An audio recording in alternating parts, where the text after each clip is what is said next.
And then I did a journey in the teepee afterwards. And what ended up happening was I was attacked in the spirit world by the spirits. And they told me to leave that exactly where I found it. You have no right to it. And don't be so la la la la la.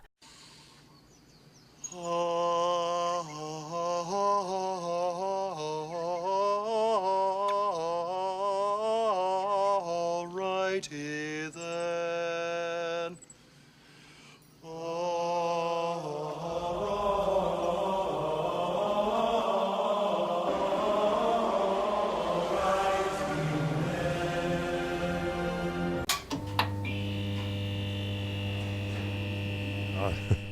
On today's episode, we have Kriket. Kriket. Thank you for being here. Thank you for asking. I love the fact that you're able to make it on short notice. I've always told people that I'm more spiritual than I am religious. You happen to be a shaman? Yes. That okay? Am I saying it right? You are. Okay. And is that your official title? Is there do you fall under more than one category? I think that's a great question because there's so many aspects to shamanism, but mine specifically runs just into shamanism. I know there are many people who practice or who bring different aspects of shamanism in, but I'm fairly pure in what I do in that regard. So other people might call me just a healer or shamanic practitioner, or shamanic apprentice. Mm-hmm. That's the other one, the practitioner part. Okay. Yeah. So before we get into what you actually do, which is to me very fascinating. So I'm not sure who's going to be able to listen or watch this or have the chance to, but these are some of the things that I'm super, super into. So I might seem more excited than the average podcast that I've done, but that's because this is something I've always, wanted to be more interested in or taught a little bit more about as far as the subject goes. Where did you get your name Kriket from? Because come on. You probably get this reaction all the time. Kriket? What's up with that? Is that your real name? Is it? I get it all the time. Yeah. It's been my nickname since I was about 2.5, and I got it because I made strange noises, like the cricket noise. Yeah. You could do that at 2? Yeah. I don't know if I could do it at 2. Okay. I don't remember. But I do remember we had an artesian well in the basement of our house. And oftentimes there would be salamanders, frogs, or crickets, right? Because wells bring that. Okay. And I remember sitting on the stairs and being able to make that sound and then have crickets respond. And so for me, it was an apropos sound. And I thought, well, if my name is Kriket, I may as well learn how to talk to them. So you earned the name Kriket. It's By not golly, just by accident. I have earned the name Kriket. Okay, awesome. Are you from Edmonton? I grew up in Thorhild, which is north of Edmonton, but I was born in Edmonton. So I've been in Alberta most of my life. Like me, you were born here, you traveled for a bit and came back. Exactly. Okay. Moved to another province for a few years. Thought, I really miss the sound of snow crunching under my feet, which sounds crazy. Yeah. And I really missed thunderstorms. God, you were just weird. I know, thank you. All kinds of weird. I love it. Right? Thank you for recognizing that in me. It's a compliment to you. It totally is. If Don't you ever say cricket's normal. No. I'll leave. I'd leave. I wouldn't cry, but I would probably revenge you. I would revenge. You seem very, right off the bat, having just met you, you seem like you wouldn't be a crier. You wouldn't be an emotional wreck. No. You seem very grounded in a way. I don't know if it's just by looking at you, talking to you for a few minutes. Am I onto something with that? Absolutely. I think in practicing the spirit and practicing the soul and practicing how to work with it, how to become one with how can I put it? The extremes come and the extremes go. And so if you are practicing for a long period of time, like you've been a meditator for a period of time, you learn how to work with your emotions. So instead of putting off emotions, you dive into the emotion as deep as you can and come out of it. It seems to come out of it quicker. So am I a crier? Not really. Am I pretty grounded? I have to be pretty grounded. I have to be. And life is way better than it's not. So I feel that it, sometimes it's it's better to laugh and cry. Well, right off the bat, I love your energy. You sat down and you started lighting something up and told me to smell something. I said, well, let's just wait till we're on. So Perfect. What's up with that? Explain that. So this is my... For those who can't see it, maybe. This is my smudge. And smudge. This, I collect the sage from Drumheller. And I go every year. And I also have I have a large basket here. I'd like you to smell Yes. it, please. It has many different ingredients. It looks like weed. You know that, right? I know, right? If I rolled it and smoked it, would it have the same? No, but I have been told that I'm not allowed to burn it because it smells like weed. It smells like the way some of these shops that have soaps and different potions, and it's almost like a powder form of something like that. Almost like those scented sticks that you light up. Yeah, incense sticks. Yeah. Yeah. Is it? Am I? Is there Very anything much. to do with It's that? called it. You know, some people do call it incense. Is it? Very. Yeah, I can't put my finger on it. I wish everybody else could smell it, but yeah, it smells strange, but good. So there's frankincense, there's myrrh, there's copal, there's sage, there's cedar. I have, I think, oak moss in there, deer's tongue, a whole bunch of other Deer's things. tongue? Do you Deer's make it? tongue. Do you make it yourself? I make everything myself. Yes. Do you like distribute it out and make I a profit? No, but I would happily, Mr. Chris, if you wanted some, happily give you some. That It would would be make awesome. me happy. Yeah, we'll talk about this after, Chris. Jeez, he's already bargaining with you. Now, like I said before, I tell people I'm spiritual. So I thought maybe, along with what you're explaining now, we'd start at the beginning. So I don't want you to treat me as somebody who's experienced in it, besides having done DMT and besides having tried a high-level meditation like flotation tanks and stuff like that they had here at Flotique. I don't know if they're still around, but it's been a while. So besides some of that stuff and kind of reading up on it, watching some videos on YouTube, I'm not as familiar with it as I'd like to be. So I thought you would kind of treat this conversation, take me back to the beginning, as if I was somebody that was very new at this, which I am. So what got you into this? Like, have you been doing this for a long time? I've been doing this for almost 25 years. Wow. And I started off, somebody said to me, hey, I've heard about this drumming circle. It's really weird. It'd be right up your alley. I speak almost verbatim. And I said, oh, yeah, that'd be great. Let me try it out. So I went to the basement of the Stan Daniels Center, which is now a minimum security prison. It was a minimum security prison then, but you could move in and out. That's not the point of the story. The point of the story is there was a You drumming broke out circle. of prison. Is that the point of this? Totally. And nobody ever chased me. Yeah. With my 26-inch legs, I can't run fast, so it's okay anyway. And I laid down on the ground, and I was given a very short introduction. And this is basically the introduction that my teacher told me. He said, there are 3 worlds. There's the lower world, the middle world, and the upper world. And he said, so to go into the lower world, you need to look for a natural opening. It could be like a gopher hole. It could be a hollowed out tree trunk. It could look like anything at all. But it has to feel like you're going down into the earth. And when you go down into the earth, you're going to meet your power animal, and you're going to see 4 of it or 4 sides of it. You have to ask it, are you my power animal?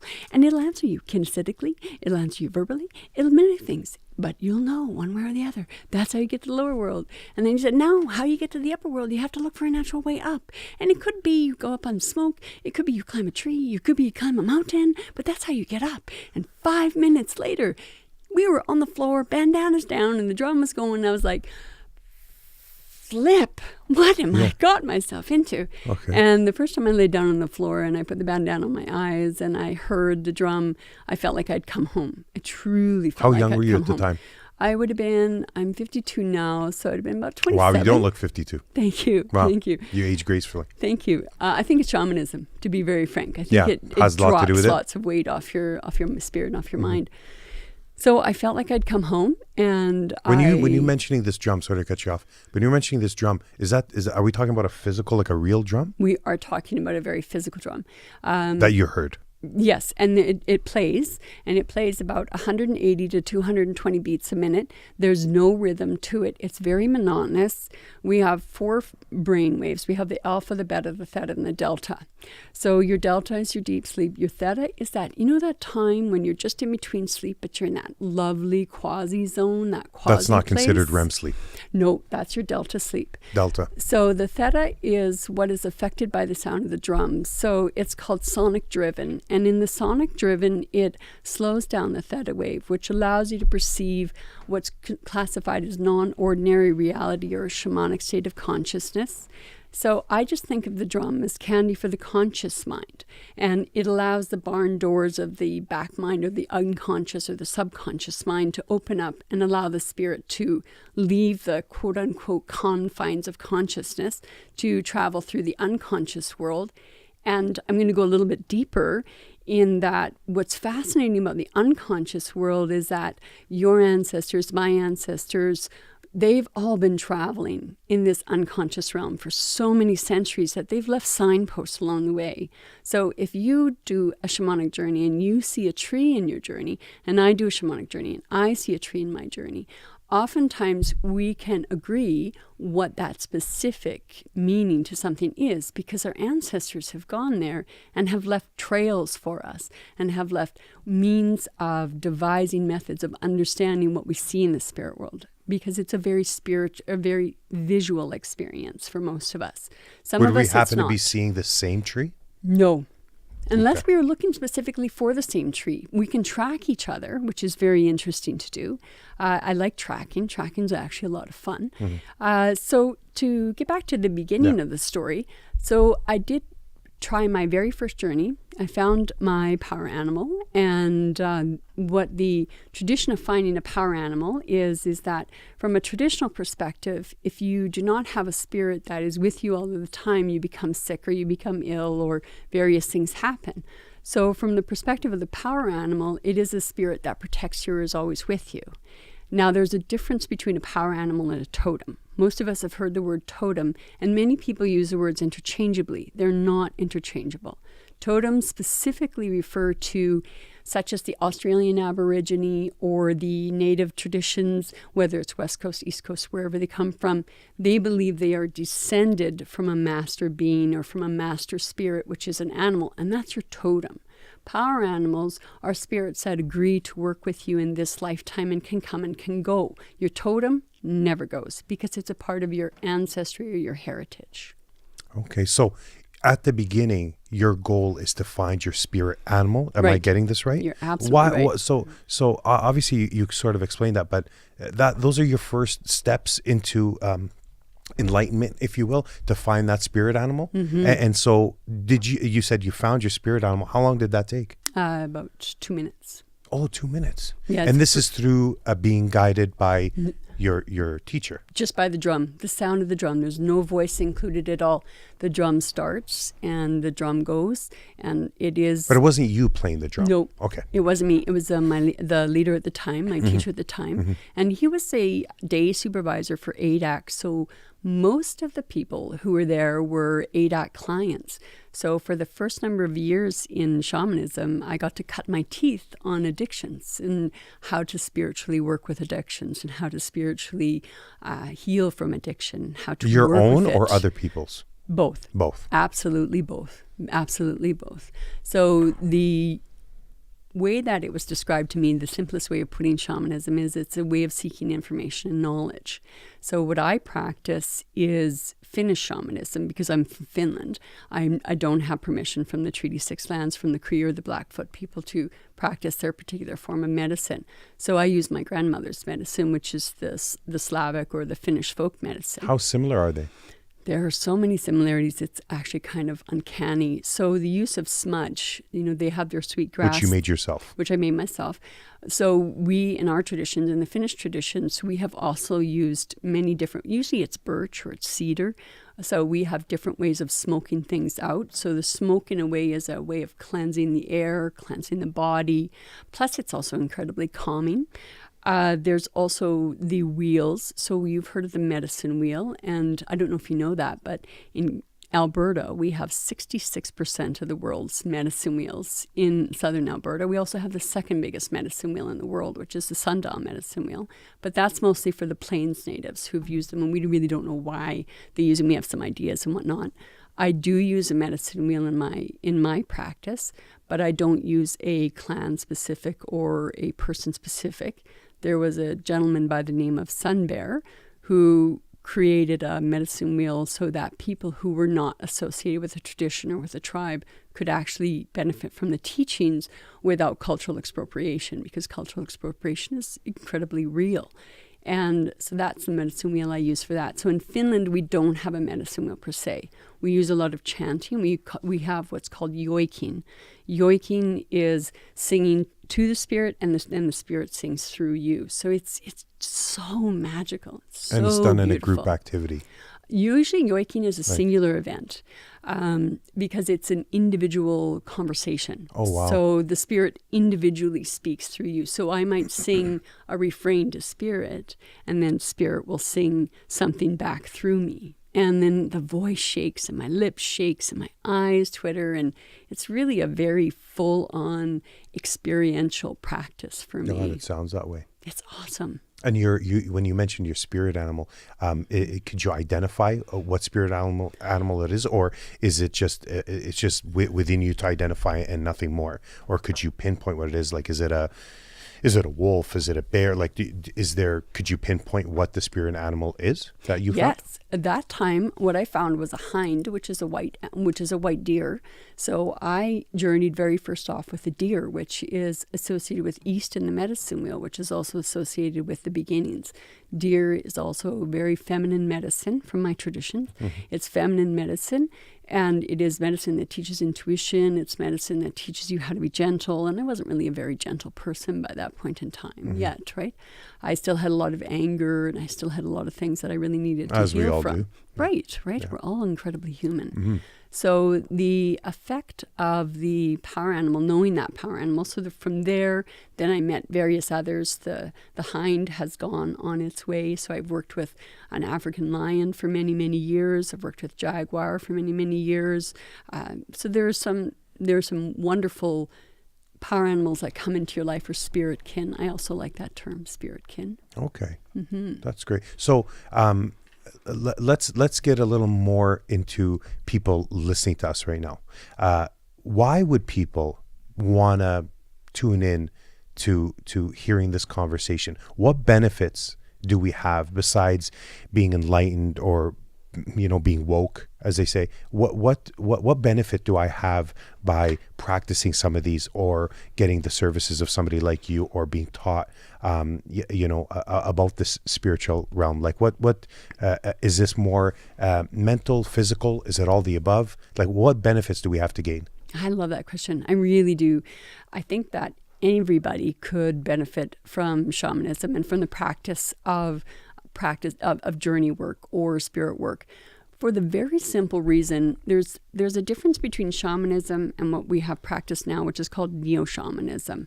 Shamanism, or being a shaman, means that I am responsible for my community. I am responsible for the health of my community. I'm responsible for the health of the humans within my world.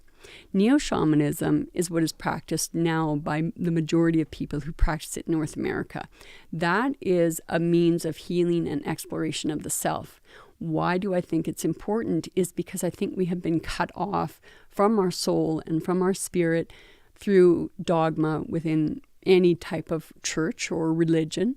It's also cut off because I think we've been cut off from our imagination. So we are disgusted sometimes by our imagination, or we don't follow our imagination. It is a means of finding information and knowledge about yourself. Why would you do it? Let's say you had severe anxiety. Let's say that you didn't know that going into a grocery store made you feel incredibly anxious. Well, what if you were at home for 5 minutes before that, and you picked up a drum or you picked up a rattle, and you were able to bring your spirit, your soul, and yourself back into alignment or back into place? That's one of the reasons. Another is finding how to heal the trauma. Right now I'm teaching a year-long class, and it is specifically about the roots of your trauma, or the roots of how did your father affect you? How did your mother affect you? How did your siblings affect you? How did your upbringing affect you? Culture, society, religion. So we research all of those things and how they affected, how they made us who we are, the You're digging personality deep. and the soul.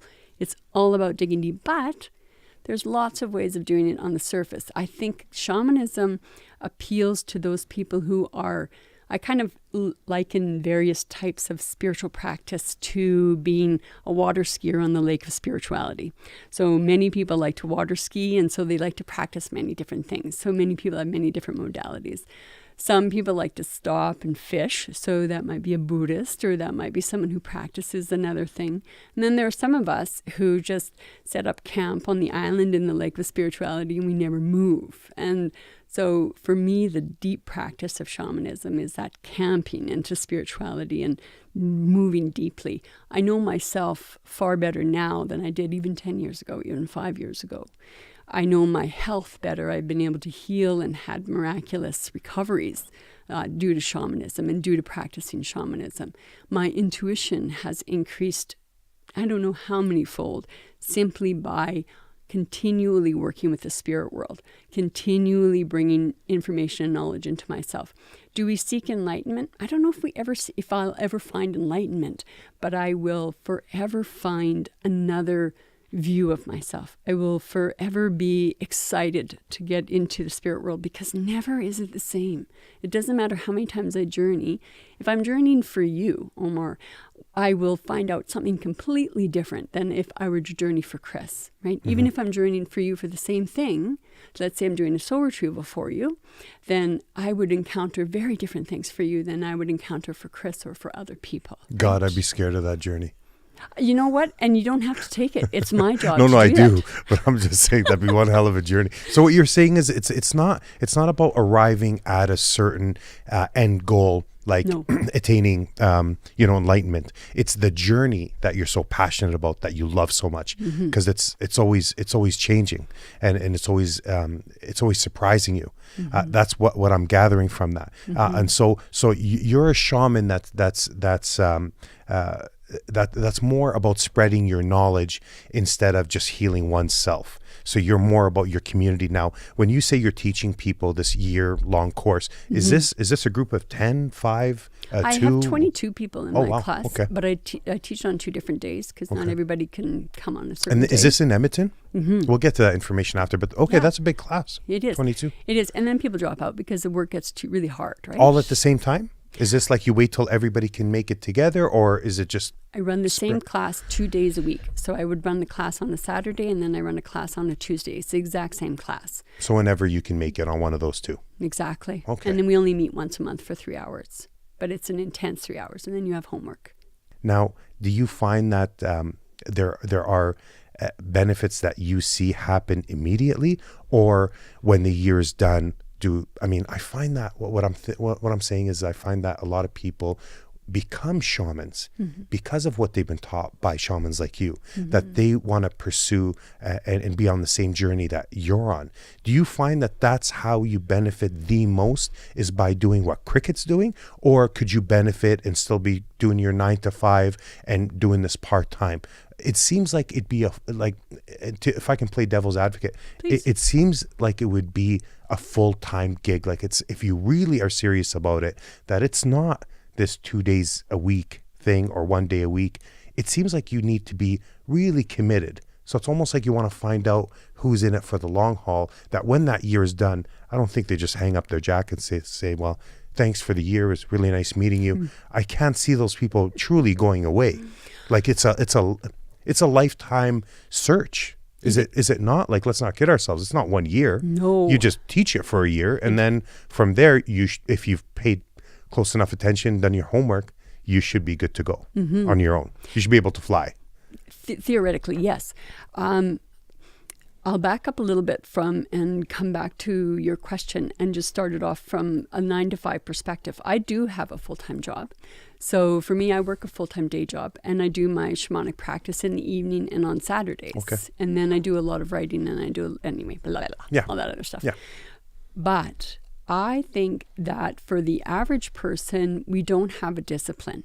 And that can be that can be a good thing, and that can be a bad thing. But this is where neo-shamanism comes into play. This is what neo-shamanism is about, because you have the ability and the opportunity to do it at your speed, your space, and how much you want to do. Not everybody is going to do something on a daily practice. And I certainly wouldn't want someone to jump in as a newbie and say, oh, I really, really want to do this, and I'm going to do this every day. Like, I've seen people come in full bore and then out just like that, because they can't maintain it, or their spirit or their soul can't maintain it, right, in that regard. So I think that in taking little tiny bites is more digestible. I think spirit is to be taken in small bites. I don't think we could take the whole enchilada and eat the whole enchilada. That's the beauty of spirit. You have to be a strong individual to get hit all at once and Right? and survive to tell You about crumble. it. You would Yeah. crumble. There Yeah. are some things that It's like eating a cake. You eat it one slice at a time, otherwise you're going to choke. Exactly. Right? And Yeah. and that's what spirit is like. So people who practice after this year, and I've been running different year-long classes for a long time. I ran a drumming circle for for 13 years. So every Friday, and then after 7 years, I went to every first and third Friday. So I kid you not, I'm not exaggerating, I saw over 22,000 people come through that drumming circle. So again, this is where I come back to that water skiers on the lake of spirituality. Many people are interested in the benefits of shamanic work, and they should be. And it's awesome that that's what they do, but very few people want to practice to the point of being a shaman. There's a huge difference. So I mean, once you get to the level that you're at, you're more of taking care of like your community, like you said, where others are in it to heal, and they go off and continue to do it, but very much in private and keep to themselves, You're which is right. fine. You don't have to. Yeah, it's great. You don't have to go around teaching everybody, but I mean, I commend you for what you do, which is great. But so that's what you're saying. So after a year, you could very much continue on your own, but doesn't mean that we're going to be seeing you everywhere. Absolutely. And the drumming that you keep mentioning is so. I feel like a drum's always involved. For my drums, rattles, the chanting, the yoiking, that's always because it's the way that we move into the trance state. So the drum puts you in the trance state, and it's the trance state that gives you the information, the knowledge. So we generally use short journeys, so 15 minutes, sometimes up to an hour and a half, depending. And your arm gets sore after a while, as you can imagine. Okay. And so there are, you can practice it. That's a nice thing about if someone were to listen to this today and say, what is the benefit for me, or how can I incorporate this in my life? Well, can you take 15 minutes in 30 days for yourself? Can you? Yes. Yeah. Yes, you can, right? Can you take 15 minutes 3 times a month? Yes. And what would it benefit you? It would benefit you because you get to know yourself better. You get to trust yourself. Many people walk around in states of fear, in states of paranoia, in states of anxiety. So if we learn to ferret out or dig deep, what is the root of that anxiety? What is the root of my anger? And if we can journey into that, if we can use a trance state into that, and we can maybe follow back or track back to that original wound or that original trauma or whatever the original is, and see if we can heal it, then it has that lovely domino effect of coming back into this world, this time, this space, and making you feel more calm, more together, more able to function in the world as you are, as opposed to functioning because the world tells you to. You can function in relationship to the world and not in response to the world. Wow. Does that make sense? Yes, it does. Do you feel or have you witnessed anybody have a bad experience? Occasionally. Because that's what most people are worried about, tapping into some of the things you're talking about. It's not all sunshines and rainbow. My saying is sunshine wishes and candy cane kisses. Okay. so you agree with me that you should be worried, because this journey that you go on doesn't show you what you want to see. It shows you what you need to see. Yes. However, I'm going to back up a bit and say that 99.2% of the people have fantastic journeys. Very few people want to be a warrior like myself in the spirit world, or want to dig deep, or have a retinue of weapons that have grown and matured over the years, the same if I have. Very few people want to move in that direction. Most people are really focused on how can this journey benefit me, and very few people have scary journeys. Very few people interact with spirits that could be harmful. Very, very few people. So I would tell people not to be afraid. Yeah. I would tell people that it's okay to be nervous. It's hard not to be afraid, though, so you can't blame them? No, I don't blame them at all. If anything, I just have more compassion, way more compassion. I don't know what it's like to live in a world of fear, but I know what it's like to have people come into my life. But you were scared at one point, though. You know what? Yes. And the It's reason, hard to see it now, but I'm sure at one point Yeah. when you were first getting going, that it must have been a little worrisome here and there until you found a way to kind of overcome that. No, You're absolutely right. And it's interesting that you bring that up, because I was recording, such as yourself, I have a podcast myself, and I was recording what's your podcast called? Just so Shaman's people know. Way. Shaman's Shaman's Way Way? is the website, and then we have, I think there's 83 podcasts now, something like Wow. that. So Good we for have a you. nice library. Congratulations. Thank you. Okay. Sorry to But- interrupt. Go on. No, that's okay. What was fascinating is I always think, oh, I have no fear, blah, blah, blah, right? Yeah. Like, everything is fine. Yeah. However, when I go back over my old journals, and I have my recording of my journeys going all the way back from 91, 92, and all the way up. And in some of them, I talk about being afraid of this and being afraid of that. And it was sobering to me to read that, oh yeah, you know what, Kriket, you had fears. You didn't want to go in that dark room. You didn't want to go in that dark hole where where Kriket now. You saw the door, but you didn't want to open it. No, and Yeah. so now I'm like, fuck, get out of the way. I want to go in that dark space right Yeah. now. Let me find out what's on in there. Get the fuck out of my way. Because on the other side of fear is the most exhilarating experience. It's like jumping out of a plane. It's scary up until that door opens and you're gone. Then it's just a great time. But then you also have to find out what's underneath that fear. You know, what is underneath that fear? Is safety underneath that fear? Are you afraid because you're not safe? And if you haven't been safe, is it because you have felt vulnerable all your life? And have you felt vulnerable because you've been abandoned? And have you been abandoned because you weren't caretaken properly? These are all questions that you delve into as you move into shamanism, as you delve into understanding yourself. So people obviously have fear when I tell them, okay, we're going in the lower world and you're going to meet your shadow, because I do a lot of shadow work. I love shadow work.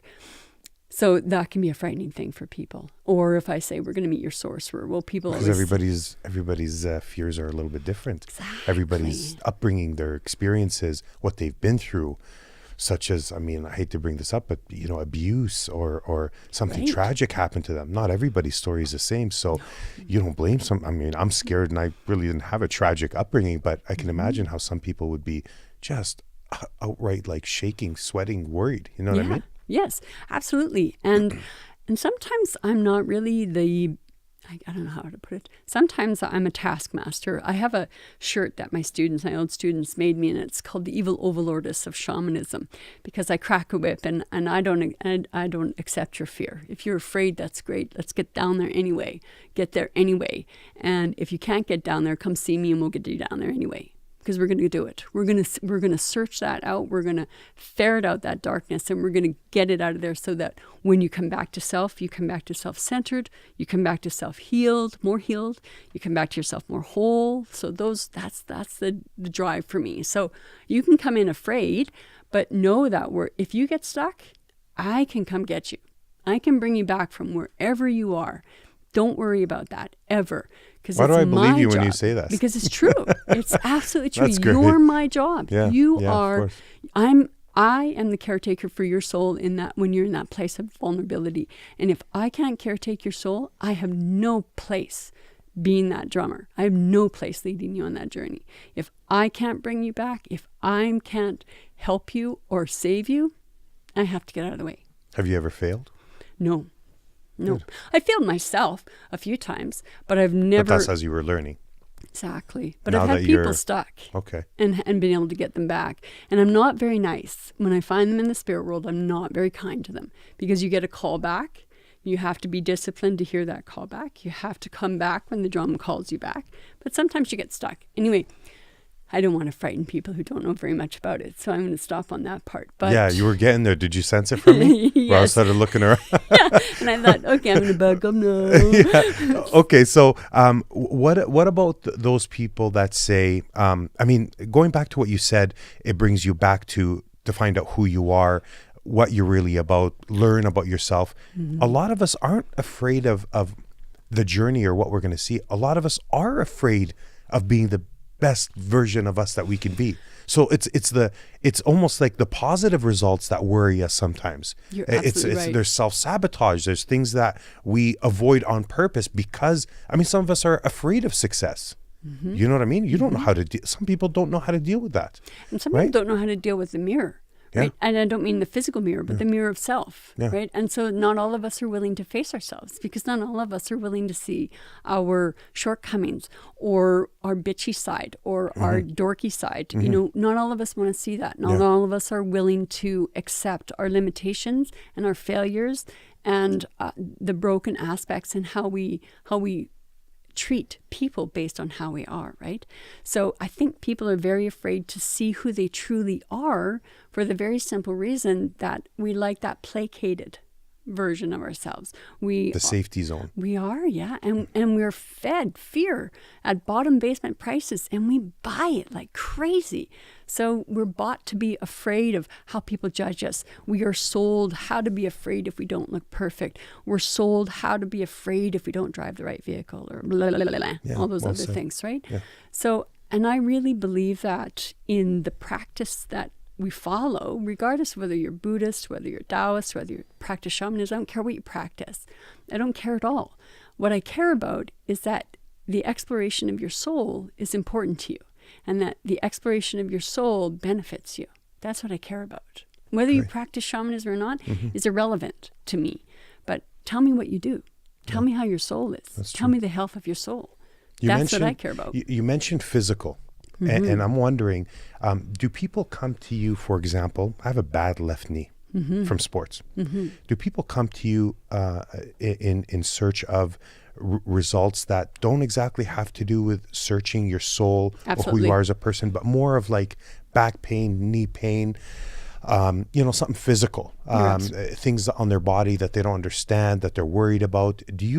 Have you witnessed changes happen in the physical world as well that have come? Okay, so can I share a couple with you? Yes. Okay, I'll share first of all my first story, which is I asked to get answers. Absolutely, I love that. I love that, Omar. So when I first started practicing, I was a single parent. My kids just turned 2 and 3. And it was very hard for me to find a sitter. Story will go on. Yeah. But what I noticed was I stopped going to the circle and I noticed that my body was getting sicker. And I had been getting a little bit more sick as time had gone on. And I eventually went to the doctor because I had a number of things that were going on. And they diagnosed me with lupus. And so because I had already had kidney problems as a young child, with discoid lupus, what happens is that it attacks the immune system. So the specialist that I saw at the university hospital said, well, you're pretty progressed. Your lupus has progressed very aggressively. I had holes in my toes, literal holes in my toes. I had the full face lupus rash. I had extreme fatigue. I had extreme depression. I had kidneys problems. I had circulation problems. I was a very sick person. And I thought, there's nothing I can do. And my doctor at that point said, well, you have about 5 years to live. And I was a very young woman, obviously, at that point in time. And I was laying in the bathtub one night and I was crying. I wasn't crying because I was going to die. Like, I'm not afraid to die. But I was mad because I would leave my children without a parent because their father was fairly unavailable at that point in time. You were thinking of them. Yeah, absolutely. And I was screaming at the universe. I said, you promised me I had this many years and I could do this and I could do that. And I was bawling, feeling sorry for myself. And this disembodied voice came out of nowhere and said, well, if you practice shamanism, we'll take away your lupus. Now, I got terrified because I live alone with my 2 kids. And all of a sudden there's this huge male voice in the room. And I was like, holy fuck. Yeah, and, there's a 4th person in the room. And then all of a sudden all the water comes splashing out of the tub. And I was just terrified. And the voice came back and said, if you agree to practice shamanism, we'll take away your lupus. And so I said, okay. And 3 months later, I was back at the university hospital to see the specialist. And the only thing that didn't recover were to 100% were my kidneys. So I don't have scars in my toes. I don't have any issues with my skin. I am fully healthy and I'm 17 years past my life expectancy. Wow. Now, another thing you mentioned with respect to your knee, I had a torn shoulder and I couldn't ever find how to fix it. And I would journey and I would try to find, how am I going to fix this? How am I going to fix this? And finally, eventually I got my turn into the MRI and I asked to see the film. So I saw the MRI film and I saw where my muscles were torn. So I went into the journey, and because I like physiology and I like muscles and I like learning about the physical body, I knew specifically where I had to go. And in the journey, I sewed up those muscles. And I kid you not, within 2 days from being able to lift my shoulder, my arm only basically just below my shoulder, I was able to raise it over my head with no problem at all and never had problems with that shoulder again. So there are spontaneous healings, and there is healing work that can be done with respect to physical injuries. So if you have a repetitive injury, we may be able to alleviate or take away the pain. We may be able to alleviate the symptoms. It may not completely disappear, but in my case, it did completely disappear. So there is that aspect to it. Can I ask you a question? Please. What's your take on fortune tellers? Somebody that could either speak with the dead, speak with past loved ones, tell you your future. A medium is the correct term. What's your take on that?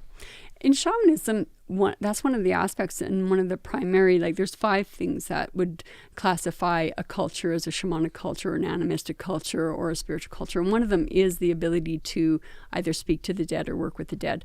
Some mediums are awesome, and some mediums suck, right? Some medical doctors are awesome, and some medical doctors suck. Some are fake news. Some are fake news, absolutely.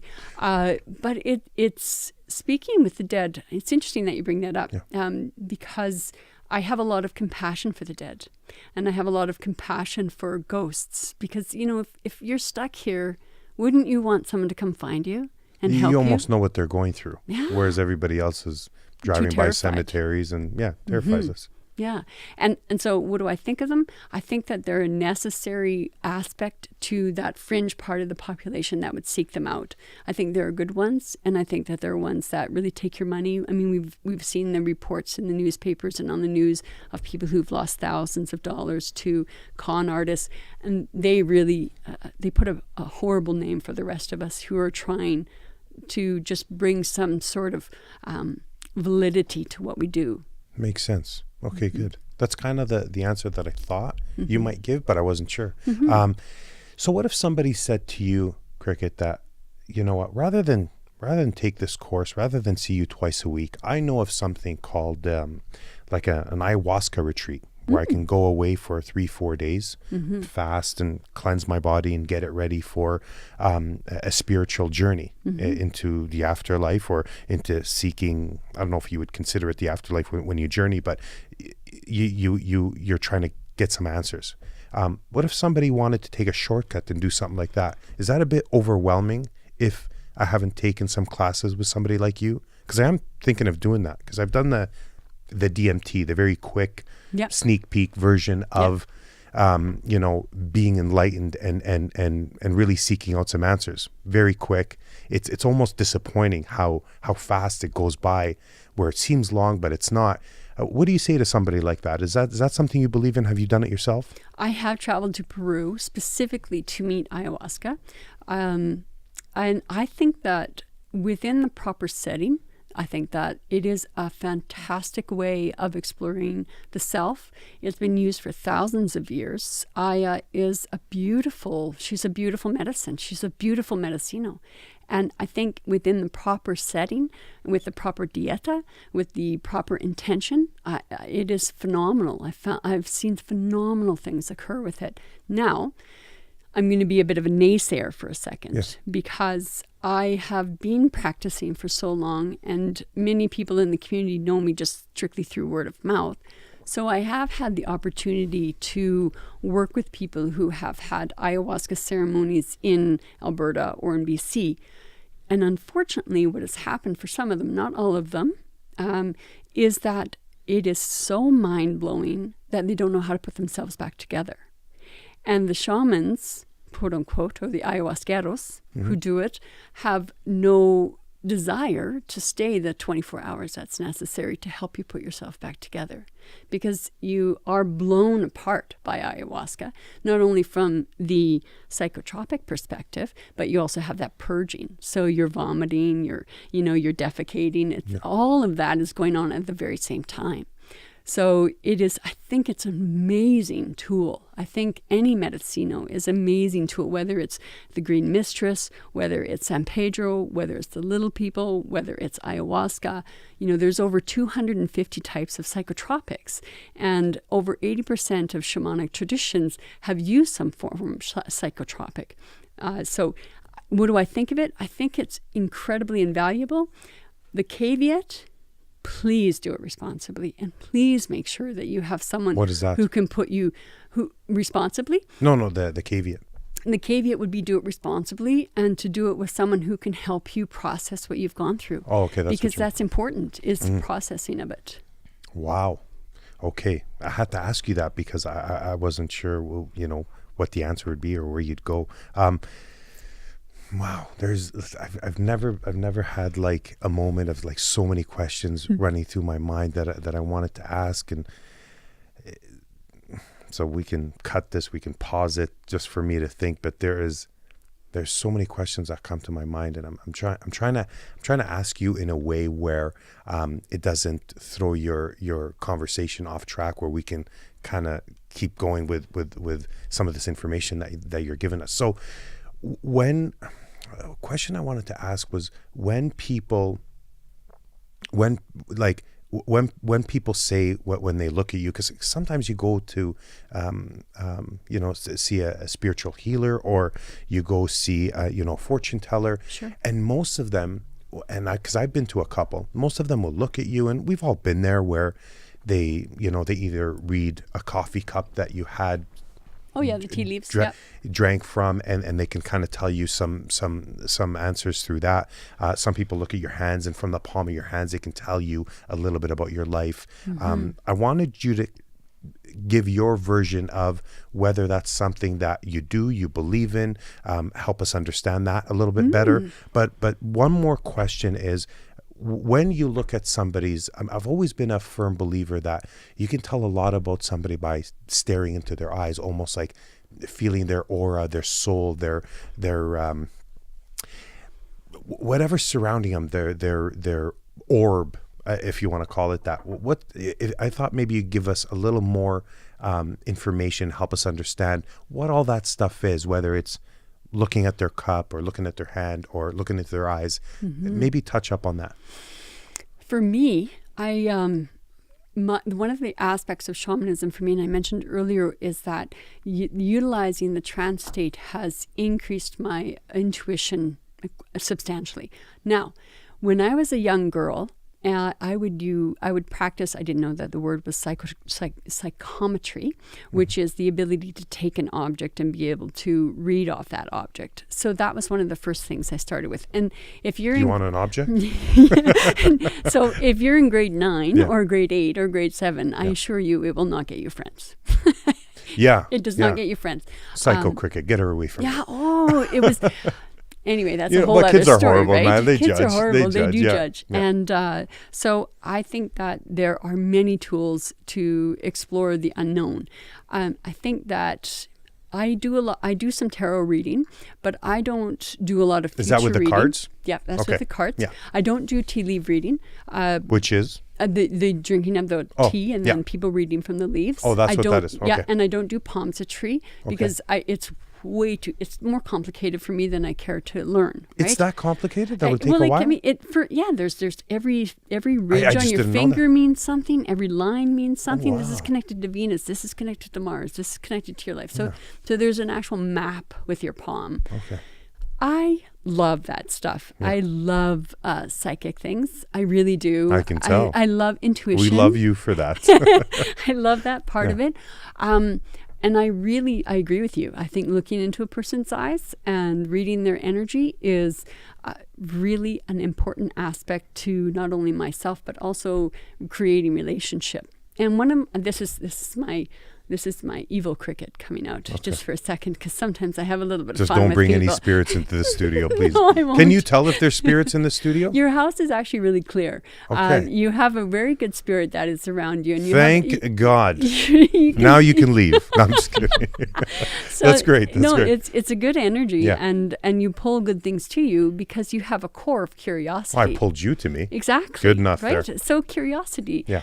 I think that sometimes I have a little bit of fun with intuition. If I'm Yeah. having coffee with somebody, and sometimes they'll say, we'll just be having a conversation. Mm. Oh yeah, well your mother told you that you shouldn't be blah, blah, blah, right? And they're like, oh yeah, my mom did tell me that, blah, blah, blah, blah, and they get on the conversation, but they never think about how I knew that. Right? Okay. So sometimes I like to be intuitive and pull things out of people, and they're so Without them kind of- self-absorbed yeah. that they don't have a clue what I'm doing. So that's the evil cricket. It's the part of me that goes, Well, that's not that's not too evil. That's Not just having really. fun with some. yeah, Okay. I do. And they don't As know. long as there's no harm done to them, you're no, good. No, but I do like reading people and teaching myself. I grew up in a fairly aggressive home, or a very abusive home.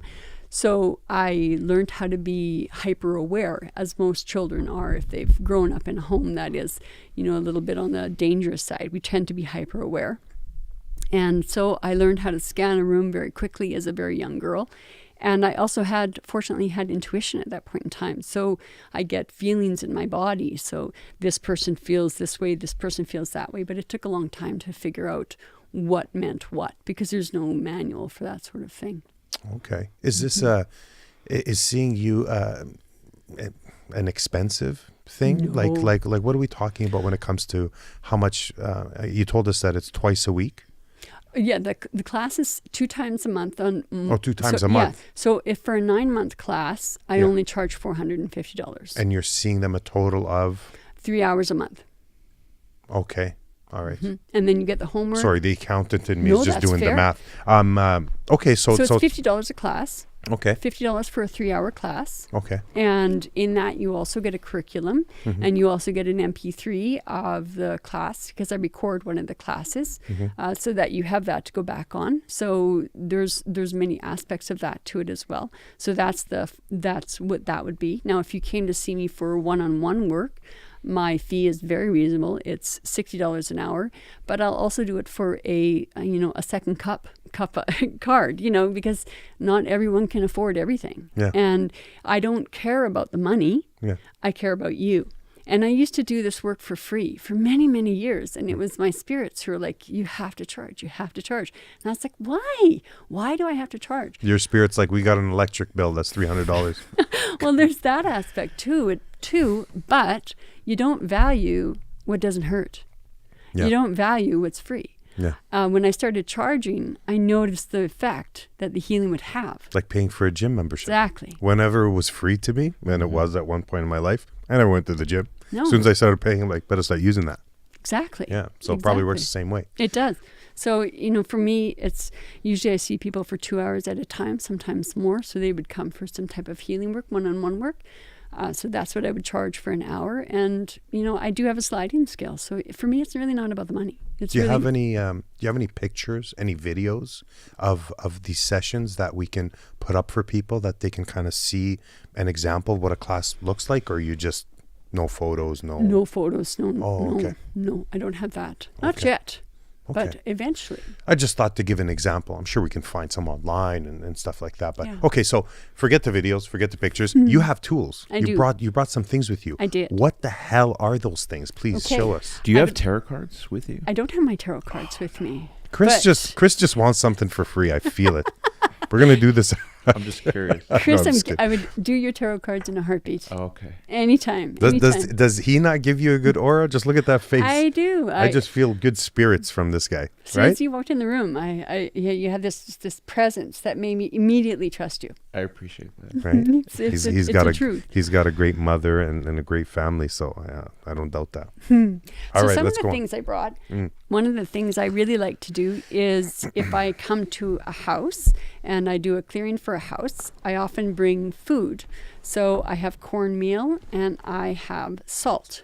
So the cornmeal and the salt, and I put C and S on them because I can't ever remember. which is which, right? One But has a flower, one doesn't. yeah, and you could do that, but I'm not always that intelligent. Sometimes when the spirit's on me, I kind of lose my cognitive abilities, so I have to go with the visual cues, so to speak. So these are foods. So if I were to go into a home, I would leave cornmeal and I would leave salt. One of the reasons I would use cornmeal is because it's an offering of food for the spirits. One of the reasons I would use salt is because salt was such a high commodity. It was so prized. It was so possessive. It was something that people needed, whether to cure meat, whether to preserve things. So I leave an offering for the spirits in the house.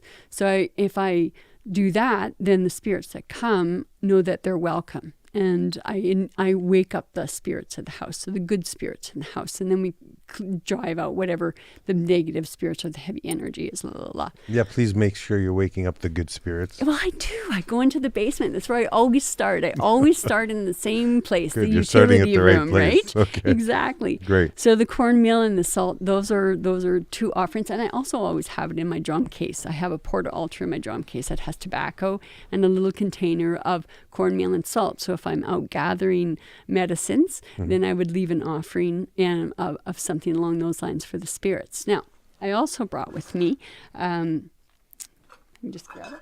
While you're in pause mode for a second, I did want to ask you one thing that came to my mind.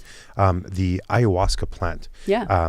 When they do the ayahuasca retreat and the drink, the tea, it's made out of a plant and a tree bark? Is that true?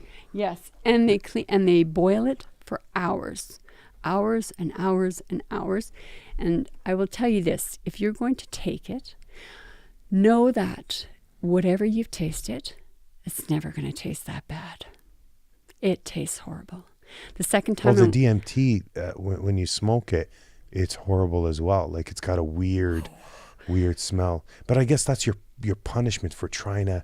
it's almost the yin and yang, like to achieve certain things. It's kind of like, no pain, no gain. You know what I mean? It's like going up temple stairs. When I was in Cambodia and I would go up the temple stairs, they're very, very tall and they're very, very narrow. And I asked my guide, why is it so difficult? Yeah, and he's like, well, do you think getting to God is easy? And I was like, oh. Good point. Well, just shut up the rest of the way up the stairs. So I was like... And I'd broken my ankle a couple of days before. Ooh. In Vietnam. I was just coming out of a cave and my foot felt funny. So I'd broken one of the bones in my ankle. But I didn't want to stop going to Cambodia. But anyway, that's a whole other story. That's really good for you, though. Yeah. Well, I wasn't going to say no. You're a bit of a soldier, aren't you? That's awesome. Sorry, you were grabbing something. Yes. I wanted to show some of the things that I have. So I may mess up your space here, if that's all right. No, of course. Did you bring that drum with you? I did bring one of my drums with you. Right. With you. Yeah, it's mine now. Might as well just call it mine. So I have a porta altar. Take with me. Okay. And I'll show you. This is my representation for Earth, which is black sand. Okay. So I would put that in the north because for me, north sits in the north, or Earth sits in the north. Gotcha. And then I have air. So if I'm going to do a ceremony, this would be open. And what I would do is I would just open it and then just blow into it very quickly because my essence is also air. And so I am air. So you are air. And if I blow my essence in, then air is represented in the circle because it is a jar full of, air. And obviously it's going to come out. I know that when I blow in, air is going to blah, blah. Yeah. Like I realize all that. Yeah. And then I have water that a friend of mine brought me back from Bermuda. And you can tell it's salt water because it's been in my car all day and it didn't freeze. So that's my west. Oh, right? Okay. And then I have a where is it? This is my jar of ashes. And this is my south. This is for fire. So these ashes come from the very first fire walk I ever did. Okay. And when we were doing the fire walk, Did you make it through the fire walk? Oh, yeah. Yeah, several times. I've never done one. Oh, they're actually very exciting to do. And you have to not grip your toes because if you grip your toes, you get the coals in between your toes. And that's when the burns it's just hurt. touching more of your foot. Yeah, but you don't get burnt. You really don't get burnt. Oh. Your feet don't burn. But the sensation is that you're getting burnt. Oh, yeah. Like if hot. you're not in the right state of mind. Okay. Exactly. Yeah. So when they were setting up the fire, I brought my drum because, where do I go but without my drum? Yeah. And I started to sing to the fire. And what was really neat was the fire was barely going. Like, it was like, just like, I'm going to come on it. Yeah. And as soon as the drum got there, and then I started singing my fire song, it just went up, and it was beautiful. So I thought that the best way to honor that connection that I had to it was to keep some of the ashes so that it would forever become my porta altar or part of my altar. So then there's always smudge, and the cornmeal and the salt. So these are some of the things that I have. So is that east or west, the ashes? The ashes are south. So it'd be south, and then the east is in the air and water is in the west. Gotcha. Right? And then I would have whatever in the center. Okay. So I also last year I taught, one of the things I teach is medicine wheels. And so one of the things that I taught last year were all of the stones that are specifically for the center of the medicine wheel. So we would have things that are set up. So this would be the butterfly because it's blue. It's supposed to be azurite, but I don't have azurite. I only had sodalite. Wow, so that's I a have gorgeous that. looking rock, actually. It is. And then I always, for the Thunderbird, which is fire, I have my firestone. This actually came from Iceland. And I don't know if you've ever seen pictures in Iceland of the rock formations. Iceland, as you know, comes from the volcanoes. And one of the things I noticed was a friend of mine had gone and he took so many photographs. I've never seen so many faces come out of rocks. So as in visually you could see faces? Oh, everywhere. And I wondered, this is just my cricket hypothesis of reality, right? My hypothesis of reality in that case is that it's the faces or the images of the spirit that is coming through, or for Earth coming through, or for Earth's children coming through. She's birthing the mantle of herself and she's giving over new land, new creation. So there would be faces in it. So that's what I use for Thunderbird. This is a piece of stone. This is a petrified wood. Can I touch these? Can I see them? Yeah. And that one you can see has the actual sap in it. And I found that at Gold Bar. The actual what, sorry? It's sap. That shiny stuff is sap. Yeah, okay. So that I found at Gold Bar Park in Edmonton. So I use that for my water, obviously. Thank you. And this is another piece of the two. And I feel the differences in the weight. Whoops, sorry. And what they feel like. And it didn't break. This one's heavier, even though it's smaller. Even though it's smaller. So that one the bigger one comes from Iceland. The thicker one comes from Hawaii. Not from Mount Pele. I didn't want any bad luck. We got Hawaii and we got Iceland. Right? Isn't that awesome? Beautiful. Beautiful. Why is it bad luck if you take it away from Pele? Well, people have actually mailed the rocks back that they've taken from the sacred space, because if you do not ask for permission and if you're not given permission, if you take something, spirit doesn't like it. I've had a first-hand experience with that. If I'll share just briefly with you, there's teepees down at Head Smashed in Buffalo Jump. And my kids and I were the very first people to sleep in those teepees that were not First Nations. And I saw this eagle feather, and I thought, oh, somebody left an eagle feather. I'm such a moron, right? I'm such a moron. Oh, that's so cool. Let me disrespectful. So I thought I could. And then I did a journey in the teepee afterwards. And what ended up happening was I was attacked in the spirit world by the spirits. And they told me to leave that exactly where I found it. You have no right to it. And don't be so la la la la la. So I got out of the journey, put the feather back, and will never touch anything like that again. I was schooled on the spot. Now, if I can ask you a question, when you say they speak to you or spoke to you, do you actually mean they spoke to you in a language? Or whenever you say that, do you mean like they communicated in a way? Because I know when I did DMT, there was definitely a communication there. There was a language, or I should say the absence of language, where I couldn't speak. I had many questions and I couldn't ask them. I had things that I was trying to remember to do. I knew I wasn't in my physical form. So it wasn't a body that I was taking along with me. I just felt like an eye. And then it made sense that third eye, it's almost like you're an eye traveling. But time didn't exist to me. Like I didn't understand minutes and hours. I truly didn't, because it was absent from my mind. Because I tried to think about it at one point, at least consciously try to think about it, wasn't there. And then the language, I felt like I was being spoken to and I could speak back, but there was no, it wasn't English, it wasn't Arabic, it wasn't a language. So is that what you mean when you say spoke to you, or do you truly mean like in the English language, put that shit back? It was in the English language. Okay. Put that shit back. Okay. Yeah, but I understand Is that what what you're it speaking actually said? Oh yeah, no, they used they didn't swear, but Yeah. they were like, They're you not put that censored back. in the spirit world. In the spirit world, you might have nice spirits, but I don't always have nice spirits because the sarcasm that Oh, I you carry probably in find this a few world. bad ones with me. I'm Yeah, sure. see, Right? you're right, Yeah. in that. But so they speak. They do speak to you verbally. They can speak to you kinesthetically. They can speak to you from a psychic perspective, much as that unspoken language that you have, or the formless form of language in that regard. Okay. So there is that effect. Ayahuasca is very similar to that. I didn't necessarily have any communication, very little English communication with her, with the grandmother, but certainly communicated through all of the visions and the images, much as you would experience with DMT Gotcha. too, right? Gotcha. So then the center of the wheel, like this would be the creator see that stone. one? Absolutely. It's cold. It's called the ridiculous. creative stone? The creator. So the center creator of the stone. medicine wheel is the creator. Wow. And You so can see right through it. yeah. Like truly very clear through it. Wow. So I use that as my creator. It is cold. It is cold. Are you sure it's not a piece of ice from outside? no, We because are it in would melt a Edmonton. little bit. Okay. And then there's a geode for sun, and so that's the sun, that's the father. And then the earth is Where is this from? that I just picked up in the desert in southern Alberta. And that Okay. I bought, I think, probably at a secondhand store. So that's just a geode, probably of malachite, Ooh, this maybe. one's cold. Wow. And that's the earth stone. That's Mother Earth. Looks like a snooker ball.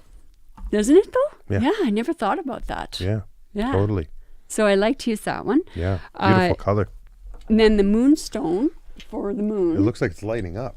It does. Oh, I wow. love moonstone. Look at this, Chris. It actually looks like there's lights going off inside of it, but there isn't. Yeah, it's just reflecting, right? Right? Yeah. But just the It's reflection like is that actually like opalescence. very much so. Beautiful. It's in the shape of a heart. Yeah, yeah. That was just gorgeous. I just So wanna then see I if I can use see a you through silver it. one along with it. So I have both of them back to back or on the same medicine or in the center of the medicine wheel because I thought it was kind of funky. I don't know who gave me that, but somewhere along the way I got a silver heart. And it's cold. I kind of like that part. Yeah, it's a cool. nice metaphor for me. Very nice sharp point. So thank you for letting me show that. These are some of of my course. tickle trunks, right? I have a tickle trunk full of lots of things. Tickle trunk? Tickle trunk. I call it my tickle trunk. You call it your tickle trunk. I do, Okay. yes. That's not a formal. No, not at all. Okay. No, but Nobody my tickle identifies. trunk- Okay. Yeah, right. So you have to be Canadian to understand You what got a to be tickle trunk creative is. to get that. Your drum, where is it? I'm just going to step out. Are of the you way. allowed to? Yes. Like play it, use it, whatever? Okay. This is my guy. So you can absolutely hold him.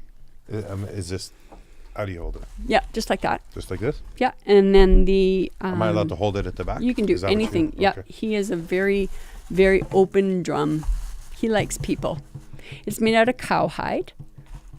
Yeah. And that's a Celtic fire dragon on it. And I got that when I started the circle. The leader of the circle, his name is Michael. And 3 years after, he decided he wasn't going to lead the circle and gave the circle to me to lead. And I received that drum when I turned 30. So I'll have had it 23 years. 22, 23 years? On March 17, it's 23. Is that when your birthday is? March 21st is my birthday. Oh, it's around the corner. It's You know, we right could have around the waited corner. for. Actually, we'll just do this on your birthday.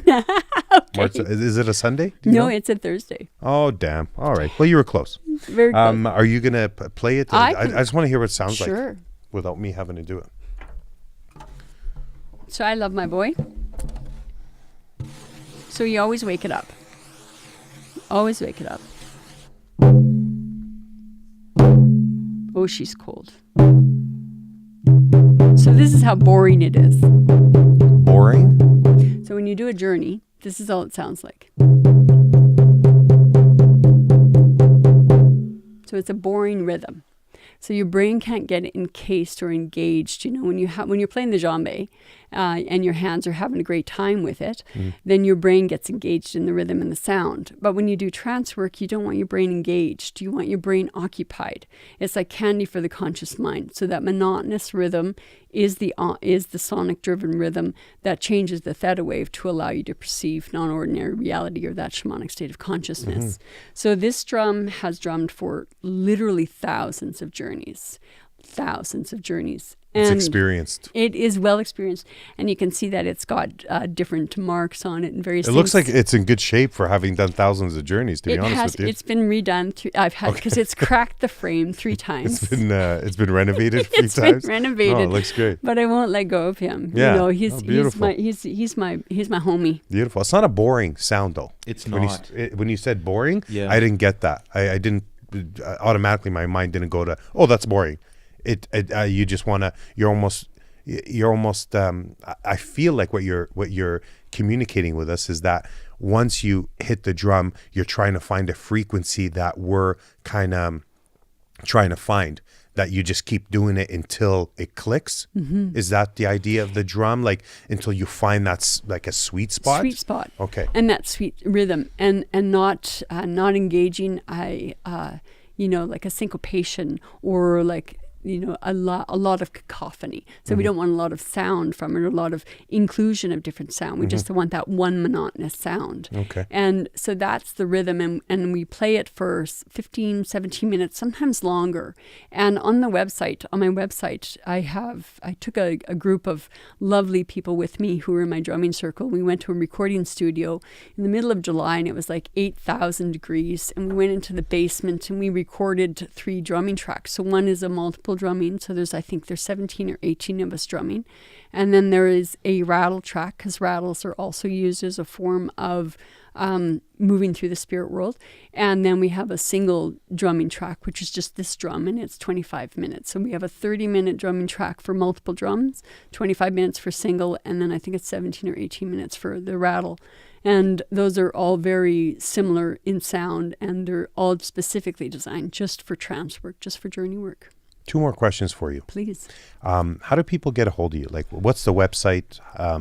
Do you have a number? How can people reach you, Kriket? My website is shamansway, no apostrophe, .net. And on there you will find guided meditations. There's 5 modules which teach you how to find your power animal. There's guided meditations if the drum isn't for you. So I've recorded guided meditations. There's lots of information with respect to like blog posts on there as well. And there's the catalog of the podcasts that range from everything from the cosmology of shamanism to, East is language, to, compassionate depossession, to soul retrieval work, to all sorts of things, right? Oh, awesome. And my other question would be, have you met anybody, a student that shows up at your doorstep, wants to learn, gets a hold of you, but you refuse them because you feel like they're either not ready or you're you can say you're told by a spirit not to? Like, have you ever refused somebody because it didn't feel right? Bad vibes? If you Bad want to sum vibes. it? I could have just said bad vibes. I've done that only for individuals who have come for healing, and it's very, very rare that I'm not allowed to work with them.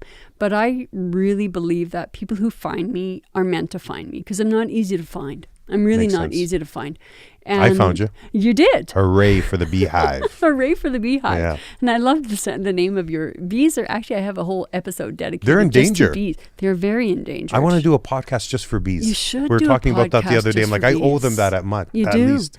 And Well, we're doing a part 2. I hope For so. sure. Because I've really enjoyed my I time. enjoyed having you here, truly, Kriket. I did, and I love the fact that this worked out the way it did with the timing and the Me move and all too. that. That's great. Do you have any more things that you brought with Well, you? the one thing I wanted to show you Yes. is one of the things I want to talk about with respect to feathers. Give me that drum. Please. There you Give me are, young give me man. some of that, honey. Is I find I used to call myself the queen of roadkill because I would stop and I would pick up feathers along the way. But you have to make sure, and I mean this in all sincerity, if you find a bird of prey, you have to have a certificate from Fish and Wildlife in order to own the feathers. If I didn't have a certificate for this and a Fish and Wildlife person decided that I should be in trouble, I can face up to a $2,500 fine just for having it. Yeah. And so you find the roadkill, you take it to the Fish and Wildlife, and then you pay $10.50. Am I allowed to handle Absolutely. it? Why did you smell the drum just now? I could smell. There's medicine in the drum, in the drum case. You have to keep medicine in your drum case. And I thought the drum had a smell to it. So Why do you have to tell people that? So when you 'Cause hit it, does the medicine just like kind of go off into the... It does, but the reason that you keep medicine in the drum pouch is to feed the spirits. Oh, So okay. in there is red willow fungus, which you can only find literally in the dark and under a full moon on red willow trees. So you So have it the glows in the fungus. dark? It glows in the dark. It is Wow. phosphorescent. Wow. Yeah, Did you make this? I did. Yeah, it's the tail end of the owl. It's a great horned owl. It was a great horned owl. And it was roadkill, and it died of a heart attack. So you actually witnessed this? No, I found it and it was tagged, but I took it to Fish and Wildlife and they determined that it had died of a heart attack. Oh, okay. But I also have hawk feathers. And again, I got the, aren't they beautiful? Beautiful. And you made this yourself, you said? I did, yeah. Wow. You're a bit of an artist yourself. Yeah, you got to create these things. Yeah. You have to, if Spirit gives you a gift and you don't use it, then what are you doing? Right? Really? Like, why are you going to refuse What a a waste. gift? And they'll Right. never give it to you again. It's like, I can't find any more roadkill. This is what they've told me. Yeah. Because I already have two more wings that I need to do something with. And I used to find roadkill all the time. And they said, we're not going to give you any more roadkill until you use what you have. And I have not seen roadkill since I have those feathers. Oh, really? Yeah. And That's the universe telling you that you got to do something with what you got before we hand you some more. Exactly. It's like buying crystals. So many people buy so many crystals, which is, I have some of the hard issue with the wholesale sale of crystals. But I'm not allowed to bring any more stones home because my stones are like, if you don't use all of us, why would you bring more? Which is true. And so from that perspective, I kind of like that. You're so weird, but I love it. And I love this conversation. I appreciate you being on the show with us. I've learned so much, and I thought I was one of those guys that kind of knew a little bit about this. It turns out I know very little, and I would like to visit you and hopefully be on your podcast for whatever reason you'd want me on your podcast. Love it. But I'd like to learn a little bit more. I'd like to do a part 2 for sure, but maybe I would take a few of these classes and then we could kind of revisit this conversation. But that's so great. I appreciate you coming here and thank you for bringing all this stuff with you and teaching us. And it was a pleasure and an honor. It's my absolute pleasure. Thank you for letting me make a mess of your table. Of course. And now you left this beautiful smell here. As long as you take whatever spirits you brought with you that aren't good, get them out of here. Because if I start experiencing some weird shit when you leave, we're deleting the entire podcast. That way the spirits take off of it. That's fair. I can understand that. Thank you, Kriket. I appreciate it. You're more than welcome. Thanks for your time. Of course.